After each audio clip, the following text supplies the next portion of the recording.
அந்த ஆட்டையம்பாளையம் லாரி விஜயை பற்றி சொல்லிட்டாங்க, நீங்கள் சொல்லலைன்னா மன்னராட்சியின் முதலமைச்சர் அப்படின்னு பயங்கரமாக 17 தீர்மானம் நிறைவேற்ற அத்தனை தீர்மானம் உங்களை கண்டனம் தெரிவித்தார். உங்களது திமுக வெர்சஸ் டிவிகேன்னு சொல்லியிருக்காரு. அதை பற்றி எப்படி நினைக்கிறீங்க? திமுகவை நினைக்காம யாரும் இருக்க முடியாதுங்கிறதுக்கு இது ஒரு அடையாளம்.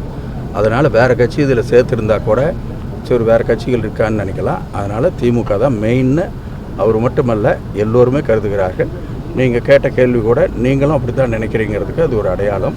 அதனால் திராவிட முன்னேற்றக் கழகம் ஒரு கொள்கையை வகுத்து அந்த கொள்கையில் அடிபெறலாமல் போய் கொண்டிருக்கிறது. அது என்ன பிரச்சனை வந்தாலும் சரி, அது ஆட்சிக்கே ஆபத்து வந்தாலும் கலைஞர் காலத்திலையும் சரி எந்த காலத்திலையும் சரி சில கொள்கைகளை நம்முடைய பெரியார், அண்ணா, கலைஞர் தொடர்ந்து கொண்டு வந்த அந்த கொள்கைகள் என்பது சாதாரணமானது அல்ல. எங்களுக்கு கூட டிவியில் பார்க்கும்போது எதையோ திசை திருப்புவதற்காக செய்கிறார் என்று சொல்லி இதெல்லாம் மிகுந்த வருத்தத்துக்குரிய ஒன்று. இது நாமளாக எடுத்த பிரச்சனைகள் அல்ல.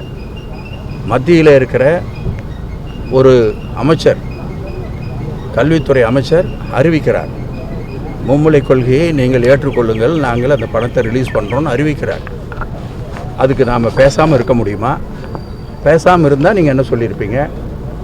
எனவே அதற்கு திமுகவுடைய சார்பாக ஆளுங்கட்சி என்ற முறையிலையும் அதற்கு உரிய பதிலை சொல்லுகிறார்கள். அதை திசை திருப்புங்கிறது அர்த்தமே இல்லை. நம்மளுடைய உரிமையை நாம் கேட்கிறோம். இருக்கிற நிலைகளை எந்த நிலையும் மாற்றக்கூடாது. இதெல்லாம் பெரிய போராட்டத்திற்கு பின்னாலே ஒன்றிய அரசும் சேர்ந்து செய்த ஒரு திட்டம். அதே போல்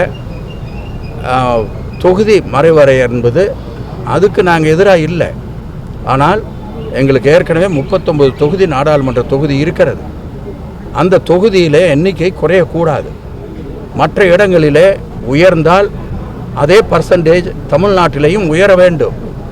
ஏன்னா நம்மளுடைய உரிமைகளை போராடுவதற்கு திமுகவில் 10 பேர்த்துக்கு எம்பி பதவி கூடுதலாக கிடைக்கும் என்பதற்காக அல்ல, நம்முடைய உரிமைகளை போராடுவதற்காக அங்கே பெறுவதற்காக நமக்கு அந்த சக்தி வேண்டும். ஏற்கனவே இருந்ததை நம்ம குறைச்சிடுச்சுனாக்க நாம் சக்தி இழந்து விடுகிறோம்.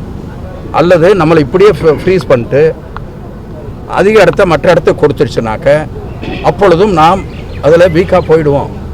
இதெல்லாம் ஒரு அரசாங்கம் அல்லது ஒரு கட்சியுடைய தலைவர் சொல்ல வேண்டிய கடமையா இல்லையா? இதை எங்கே போய் திசை திருப்புகிறது? அது மட்டுமல்ல, இதில் என்ன காரணம் சொல்கிறார்கள்? ஜனத்தொகையை பற்றி காரணம் சொல்கிறார்கள். மக்கள் தொகை என்பது என்ன ஆச்சு?